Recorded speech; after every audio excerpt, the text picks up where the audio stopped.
Ranking 10 rivalitas NBA dari auranya, Jazz vs Rockets. Ini adalah salah satu rivalitas paling underrated dalam sejarah NBA. Di era 90-an, kedua tim ini bertemu 4 kali di playoff dan siapapun di antara mereka yang keluar sebagai pemenang pasti lolos ke NBA Finals. Berawal dari 1994, Rockets yang dipimpin Hakeem Olajuwon berhasil memulangkan Jazz di babak semifinal dan jadi juara NBA. Hal yang sama terjadi lagi setahun berikutnya. Bahkan kali ini Rockets juga mengukir sejarah sebagai tim peringkat terendah yang mampu meraih gelar juara. Jazz gak berhenti di situ aja meski mereka sudah kalah telak. Di tahun 1997 saat mereka bertemu lagi di semifinal, ini yang Jazz lakukan. Stockton, open three, hit it! John Stockton sends the Utah Jazz to the NBA Final. Dengan buzzer beaters John Stockton ini, Jazz akhirnya lolos ke NBA Finals untuk pertama kalinya. Jazz kemudian mengalahkan Rockets lagi dan tembus NBA Finals musim berikutnya. Tapi sayangnya berbeda dengan Rockets, mereka gak pernah bisa jadi juara. Rivalitas ini terus berlanjut di era 2000-an di mana mereka sempat bertanding sampai Game 7 pada 2007 dan bertemu lagi pada 2008. Gak cuma sampai di situ saja, Rockets dan Jazz sempat saling berhadapan lagi 10 tahun kemudian dan seri itu berjalan sangat dramatis. Suns vs Spurs. Kedua tim ini sudah bertemu 10 kali di playoff sampai sekarang. Spurs menang 6 kali, sedangkan Suns 4 kali. Rivalitas antara kedua tim ini punya aura yang sangat intens. Saking intensnya, kita bahkan sampai melihat seseorang masih tetap bermain meskipun mukanya sudah bonyok dan berdarah-darah dalam seri mereka. Itu terjadi di playoff 2007 ketika kepala Steve Nash berbenturan dengan Tony Parker di game pertama. Tapi itu masih sedikit bagian dari panasnya kompetisi antara kedua tim ini. Di game keempat, Robert Horry sengaja bermain kasar ke Nash dengan situasi Suns akan menyamakan kedudukan 2-2. Aksi itu memicu amarah Amar'e Stoudemire dan Boris Diaw sampai mereka keluar dari bangku cadangan. Mereka berdua pun akhirnya kena scoring kontroversial di game kelima, dan Spurs akhirnya keluar sebagai pemenang dan jadi juara NBA. Tapi rivalitas antara Suns dan Spurs gak cuma terjadi di atas lapangan. Menjelang Olimpiade 2008, manajemen timnas USA Jerry Colangelo yang sekaligus jadi CEO Suns memilih Coach K dari Duke sebagai pelatih mereka, bukan Greg Popovich. Beragam teori menyebut bahwa keputusan ini mungkin dipengaruhi oleh rivalitas kedua tim tersebut. Mavericks vs Suns. Selain Suns, Spurs juga memiliki ikatan rivalitas yang kuat dengan Dirk Nowitzki dan Dallas Mavericks. Dalam kurun 2001 sampai 2010, mereka bertemu sampai 5 kali di playoff dengan Spurs memenangi 3 di antaranya. Aura gila dari rivalitas ini mulai terasa pada 2003, di mana kedua tim saling berhadapan di babak semifinal. Momen ikonik dari seri itu ada di game ke-6, ketika Steve Kerr tiba-tiba tampil jadi pahlawan dengan memasukkan 4 clutch 3 point untuk membawa Spurs lolos ke NBA Finals. Tapi itu masih gak ada apa-apanya kalau dibandingkan dengan yang terjadi 3 tahun kemudian. Kedua tim sama-sama menang setidaknya 60 game, dan pertemuan mereka di ronde kedua playoff sering berakhir dengan jarak 1-5 poin saja. Mavs unggul 3-1, tapi salah satu pemain kunci Mavs, Jason Terry, dikenai scoring 1 game karena meninju Michael Finley di game kelima. Spurs pun berhasil comeback dan memaksa Mavs main di game 7, dan ini yang terjadi. Duncan pops it out, Finley for 3, yes! Ginobili for 3, yes! Ginobili, 19 of the second half. Nowitzki goes right at 12 of 13 at the line. He now has Stackhouse to the fade, yes! The series, Dallas battles back and validation. Mavs berhasil bertahan di game 7 setelah bertanding sampai overtime. Nowitzki 37 poin, Duncan 41 points. Seri ini menunjukkan level kompetisi yang bukan sembarangan. Mereka pun bertemu lagi pada 2009, 2010, dan 2014. Tapi seri 2006 jadi yang paling dramatis di antara semuanya. Michael Jordan vs Bad Boy Pistons. Jordan dan Bad Boy Pistons memiliki rivalitas yang keras pada masanya. Di playoff, mereka pernah berlawanan pada 1988 sampai 1991. Dan pertemuan itu terjadi di final wilayah timur 3 kali beruntun. Saat itu Jordan masih muda dan baru mau masuk masa prime-nya. Dia sudah pernah jadi MVP, namun belum pernah jadi juara. Tapi dia datang dengan aura yang mencekam. Saking mencekamnya, Pistons sampai harus menciptakan Jordan Rules, sebuah strategi di mana mereka akan memberikan defense yang kasar kepada Jordan agar dia merasa nggak nyaman sampai membuatnya terpaksa mengoper bola ke rekan setimnya. Tujuan mereka seakan bukan untuk menang, tapi hanya untuk menghentikan seorang Michael Jordan. Dan Jordan Rules ternyata berjalan cukup efektif untuk Pistons. Gak cuma Jordan, mereka juga bermain kasar ke seluruh pemain Bulls. Bad Boys Pistons akhirnya memenangi seri 1988, final wilayah 1989 dan 1990 serta jadi juara NBA beruntun. Tapi di final wilayah 1991, Jordan dan Bulls akhirnya menemukan cara untuk menangkal strategi kasar Pistons itu dan berhasil menyapu bersih mereka. Akhir dari rivalitas ini sekaligus jadi awal dari perjalanan dinasti Bulls. Lakers vs Suns. Aura permusuhan antara Lakers dan Suns sempat mencapai puncaknya di era 2000-an. Di playoff 2006, kedua tim sudah bertemu di ronde pertama. Steve Nash dan Kobe Bryant masing-masing adalah kandidat MVP pada saat itu. Tapi Kobe lah yang berhasil mengukir momen ikonik di seri ini. Ball knocked away, stolen by Parker. Oh, there it is. Here comes George to Kobe Bryant. Bryant inside. It's good. It's good. Tie game. 7 takes Bryant with the save. Oh, you got to get a shot here. Final seconds. Bryant for the win. Bang!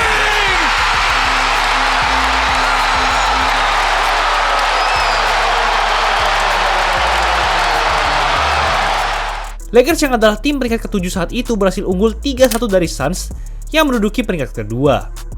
Lakers punya momentum untuk memulangkan Suns secara memalukan. Namun Suns berhasil bertahan, dan di game ke-6, giliran tim Thomas yang jadi sorotan. Marion the rebound. Tim Thomas with the fake for the tie. 6.3 to play. Suns akhirnya comeback dan menang 3 kali beruntun dari Lakers. Di seri ini juga ada aksi dramatis di mana Raja Bell bermain kasar ke Kobe sampai membuatnya dikeluarkan dan diskors di game ke-6.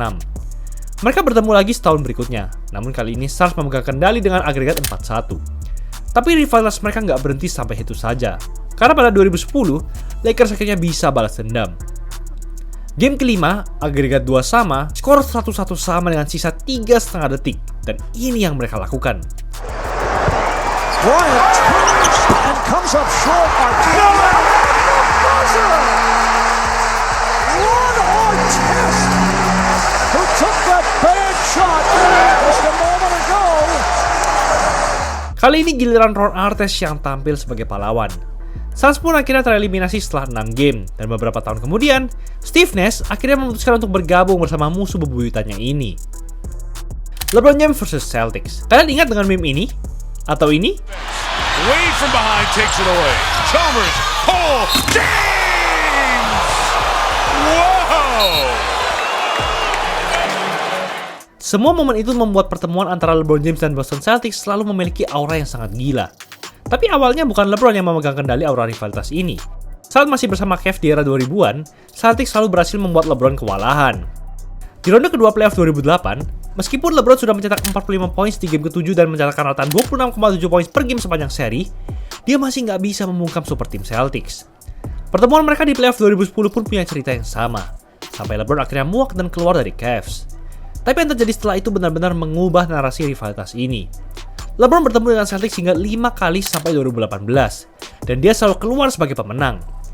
Yang paling seru terjadi pada 2012. Di final wilayah timur, Celtics berhasil menang 3 game beruntun setelah tertinggal 0-2. Tapi respon dari LeBron, 45 poin di game ke-6 dan Celtics dipulangkan di game ke-7.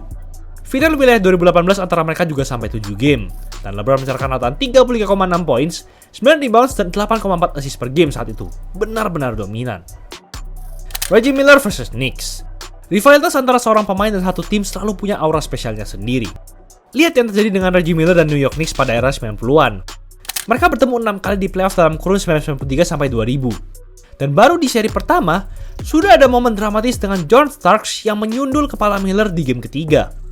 Setahun kemudian, mereka bertemu di final wilayah timur. Dan di game kelima, Miller mencetak 39 poin dengan 25 diantaranya dicetak di kuarter 4. Di game ini juga Miller melakukan selebrasi choke ikoniknya di depan artis Spike Lee. Tapi yang terjadi di ronde kedua playoff 1995 lah yang membuat aura rivalitas ini semakin gila.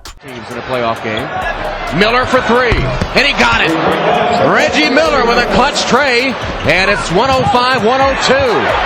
And a steal. Miller retreats to the three-point line and hits again. At Orlando last year. Miller hits Anthony, stumbles and falls. Time runs out. Baru di game pertama, Miller langsung mencetak 8 poin dalam 9 detik. Dan Pacers berhasil comeback di kandang Knicks. Seri ini pun berlangsung sampai 7 game, dan di detik-detik akhir, Patrick Ewing gagal memasukkan layup untuk menyamakan skor. Dari 6 pertemuan ini, rekor mereka imbang 3 sama. Knicks berhasil lolos ke NBA Finals 2 kali, sedangkan Miller dan Pacers hanya sekali. Rivalitas ini pun bangkit lagi di final wilayah 2025, khususnya saat Haliburton melakukan selebrasi choke Miller setelah memasukkan tembakan ini untuk menyamai skor di kandang Knicks. Heat versus Knicks. Kedua tim ini membawa aura rivalitas mereka ke level yang mungkin gak pernah bisa dicapai tim-tim lain. Dari tahun 1997 sampai 2000, mereka selalu bertemu di playoff. Gak cuma kompetisinya yang sengit, sering terjadi juga keributan dan pertengkaran fatal antara kedua tim ini. Di game kelima tahun 1997, Charlie Ward melakukan box out keras terhadap PJ Brown. Tapi yang terjadi malah Brown mengangkat dan memutarbalikkan Ward ke arah kameramen. 4 starter Knicks kena skorsing 1 game karena keluar dari bangku cadangan, dan Heat akhirnya memenangi seri ini dalam 7 game dan lanjut ke final wilayah timur. Tapi itu masih nggak ada apa-apanya jika dibandingkan dengan apa yang terjadi di playoff tahun berikutnya. Di game keempat, di detik-detik akhir menjelang kemenangan Knicks untuk menyamakan kedudukan 2 sama, Larry Johnson dan Alonzo Mourning mulai saling meninju satu sama lain. Pelatih Knicks, Jeff Van Gundy, berupaya untuk melerai, tapi dia malah kena tinju dari pemainnya sendiri. Knicks akhirnya memenangi seri ini setelah Mourning terkena skorsing di game kelima. Dan pada 1999, ini yang terjadi antara mereka. Dengan tembakan Allan Houston ini, Knicks yang adalah tim peringkat 8 berhasil memulangkan Heat yang adalah tim peringkat 1 di ronde pertama. Seri tahun 2000 antara mereka juga kalah seru. Knicks berhasil menang setelah 7 game, dan hampir semua game berakhir dengan jarak skor yang benar-benar ketat. LeBron James versus Stephen Curry. Ketika berbicara tentang rivalitas NBA, kita tidak akan pernah melupakan duel antara Steph Curry dan LeBron James. Kedua pemain ini selalu bertemu selama 4 tahun beruntun sejak 2015, dan semuanya terjadi di NBA Finals. Dua pertandingan pertama mereka di NBA Finals 2015 harus berakhir melalui overtime saking ketatnya. Curry dan Warriors pun keluar sebagai juara di seri itu. Tapi yang terjadi pada tahun 2016 memiliki aura yang jauh lebih gila lagi. LeBron akhirnya bisa membalaskan dendamnya di NBA Finals 2016. Tapi ini bukan sebuah aksi balas dendam biasa. Gak cuma berhasil comeback 3-1 dari tim terhebat sepanjang sejarah NBA, LeBron juga berkali-kali mempermalukan Curry dengan berbagai blok dan trash talk-nya ini. Tapi setelah ada Kevin Durant, Warriors langsung bisa mengalahkan Cavs dengan mudah di NBA Finals 2017 dan 2018. Meski begitu, Curry dan LeBron selalu jadi duel yang dinanti-nanti ketika Warriors dan Cavs bertemu. Dari 28 game di playoff sampai sekarang, Curry sudah menang 17 kali, sedangkan LeBron 11 kali. Curry mencatatkan rata 25,6 poin, 5,8 rebounds, dan 6,5 assist per game. Dan di sisi lain, statistik LeBron lebih dominan dengan 31,3 poin, 10,9 rebounds, dan 8,5 assist per game. Lakers vs Celtics.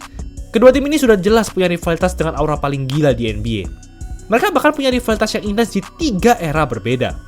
Era 60-an dipimpin oleh Bill Russell melawan Jerry West, era 80-an oleh Magic Johnson melawan Larry Bird, dan akhir 2000-an oleh Kobe Bryant melawan Paul Pierce.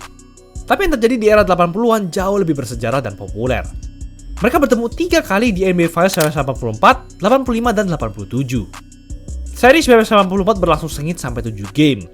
Lakers sempat memotong jarak skor dari 14 poin jadi 3 poin saja di menit-menit terakhir. Tapi Celtics berhasil bertahan dan keluar sebagai juara. Lakers pun berhasil membalas di seri 1985 dan 1987. Aksi Magic Johnson melawan Larry Bird gak cuma memiliki aura yang kuat, tapi juga menjadi wajah basket era 80-an yang menyelamatkan NBA dari berbagai kasus era 70-an. Celtics baru bisa membalas kekalahan mereka dari Lakers di NBA Finals 2008. Tapi Lakers memukul mundur Celtics lagi dalam 7 game di NBA Finals 2010. Secara keseluruhan, kedua tim menduduki peringkat teratas dalam hal gelar juara terbanyak di NBA. Dan masing-masing tim memiliki banyak sekali legenda yang mewarnai sejarah NBA. Itulah episode kali ini. Special New Year deal 1 style cuma 100 ribuan. Udah free design dan 4 hari jadi. Gas, langsung aja check out di Easy Sportswear. Jangan lupa like dan subscribe agar channel ini bisa berkembang dan menghasilkan video menarik lainnya. Thanks for watching, I'll see you next video.